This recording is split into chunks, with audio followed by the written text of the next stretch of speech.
Alright, it's November 2nd. The reason I got this orange on is because it's youth season here in Missouri. So the kids are out gun hunting today, and you're required to wear hunter orange. I came out, this is a spot that I think Ted and Dylan sat last month. What it is there's two big coves, these two big drainages. They come down out of some pretty heavy timber, and it ends in the lake bottom back here behind me. There's a bunch of oaks growing right here along the edge in the transition, and there's a big scrape right underneath this tree. It was here in September, and I came in this morning in the dark just to check it, and it's really fresh, like it's just been worked in the last day or so.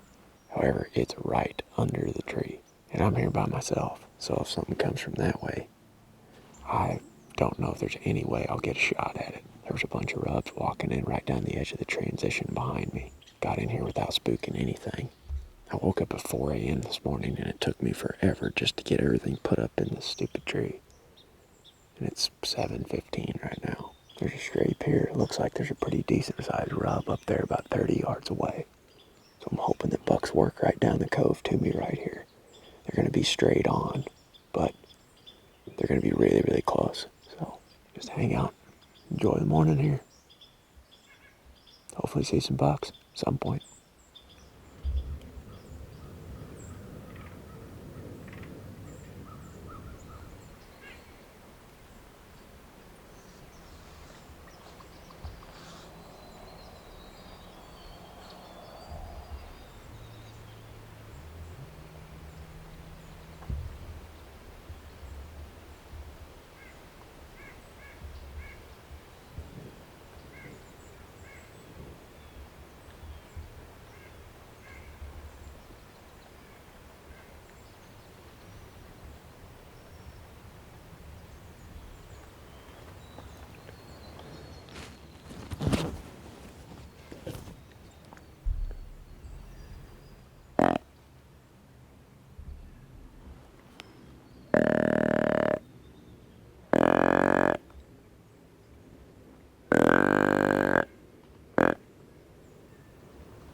cool.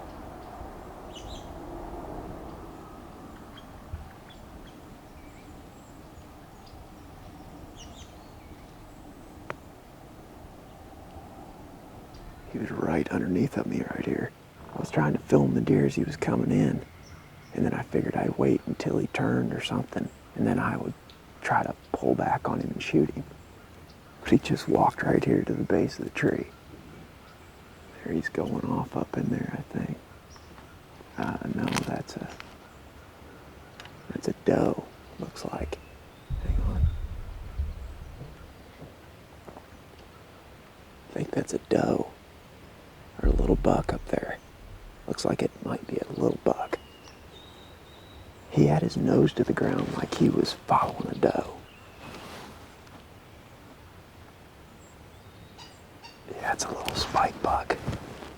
If he would have turned or came in and gave me a little bit better opportunity at him, I probably would have pulled and shot him. And the trail is over here to my left, right there, that I figured they would come down. But that snort wheeze sure worked. I grunted at him a couple times to get his attention, and then he just kind of went about his business. He put his nose back to the ground, and then I snort wheezed at him, and that brought him straight in. I mean, he came right here.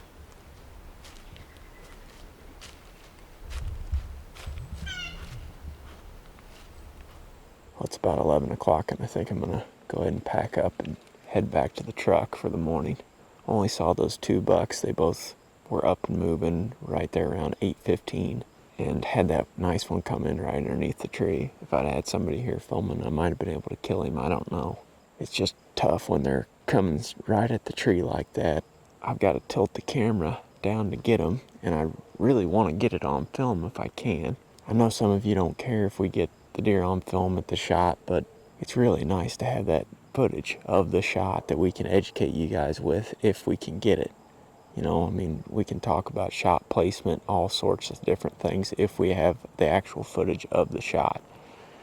Anyway, the buck was coming right at the tree, so I had to tilt the camera down. I almost drew on him when he was like 30 yards, and that's what I would have done if I wouldn't have been filming. I would have drew when he was at like 40 yards once I knew he was committed and just waited for him to walk into range and shoot him. But if I draw, then I can't move the camera. So I just decided to wait and hope that he turned at some point and gave me an opportunity to clip on and draw. And he ended up just walking right at the base of the tree, as you saw, and eventually looked up here and got me. But still pretty cool encounter.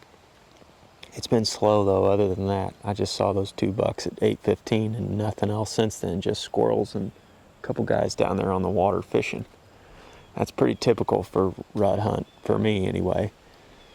You're either hot or you're not, and when you're sitting these transitions in between bedding areas like this, you may sit hours, even days, without even seeing a buck. That's why bouncing around or just sitting in the same spot over and over again can pay off in the rut. Just depends on what your patience level is, I guess. But I'd prefer to bounce around to find the action. But sometimes sitting in a spot like this just over and over and over again will eventually yield an opportunity at a buck. Just got to be patient. Wait for him to move. But I'm going to go ahead and pack up and head out of here.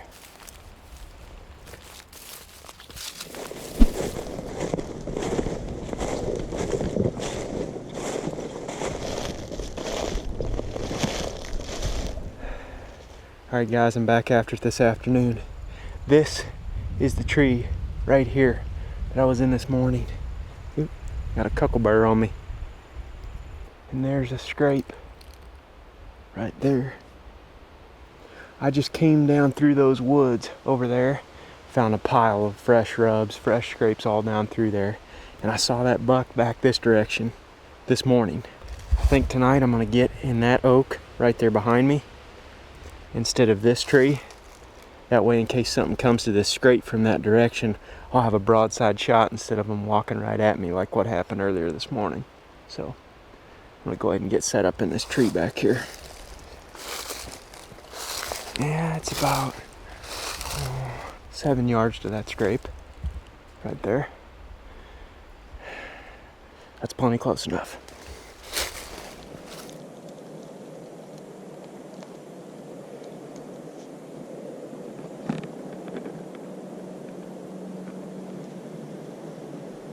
got to the base of this tree at 3:30 and it's 4:25, and I'm finally ready to hunt. Got everything up here. Camera arm, base, and backpack, and bow, and saddle, and all that. It really doesn't take that long to hang the platform and the sticks for the saddle as far as hunting was going. If I was just hunting and all I had was a pull-up rope to pull my bow up, I could hang the whole thing in like 5 or 10 minutes. It's just all the other things that go along with filming, getting GoPros situated and whatnot. Anyway, I'm all set for the evening. This tree right here, this small oak about 8 yards away, is the one that I was in this morning when that buck came in. I'm actually not even as high right now. I'm only like 12 feet off the ground. But that's because all these limbs right here behind me are going to be blocking my shots to those trails right there. That scrape's just right there at 7 yards. Granted, I've left a bunch of ground scent right there under that tree, but I can shoot them way before they get to my ground scent. And it's the same wind as what we had this morning. It's out of the west. And it's blowing down out of that cove and heading into the lake bottom here. There sure is a lot of rubs up in that timber. So I would assume that there's several bucks in here.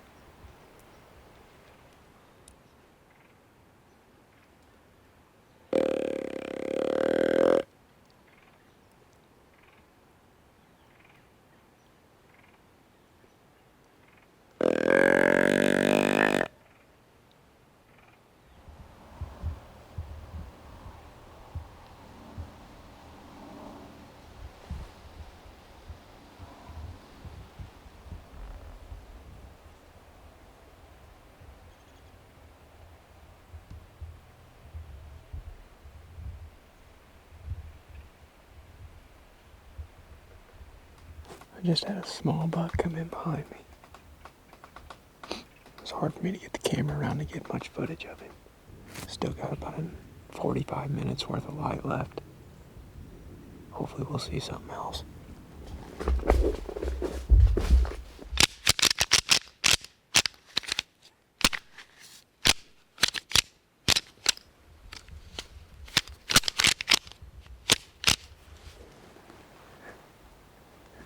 Come on, big boys. Come on out here. Got another deer behind us here.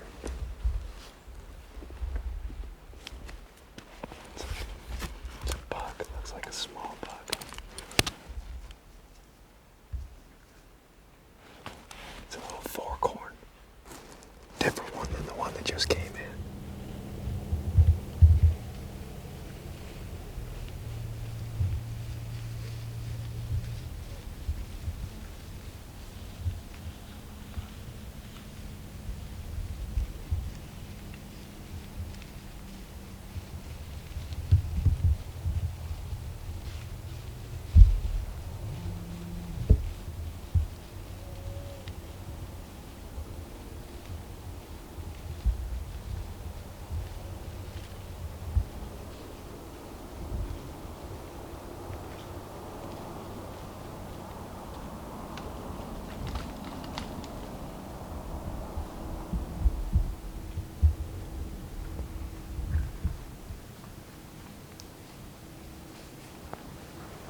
just ran out of legal shooting time.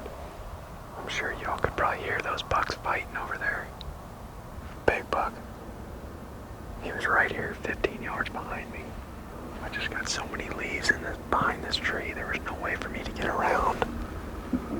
There's a guy down there boating out right now. Dang it, dang it, dang it. All the bucks came from the opposite direction that I figured they'd come from tonight. And those bucks are now in between me and the truck, so I don't know exactly how I'm gonna get out of here. Pretty good day though, overall, for seeing bucks. I think I saw 5 or 6 different bucks in here today, between this morning and this evening. I apologize for whispering, but those bucks are still right there. I can hear them walking around in those woods. Now comes the challenging part. It's how to get everything out of this tree without making an enormous amount of noise and getting out of here without spooking that thing. I'm gonna have to wait for it to get plumb dark to climb down so I can use a headlamp.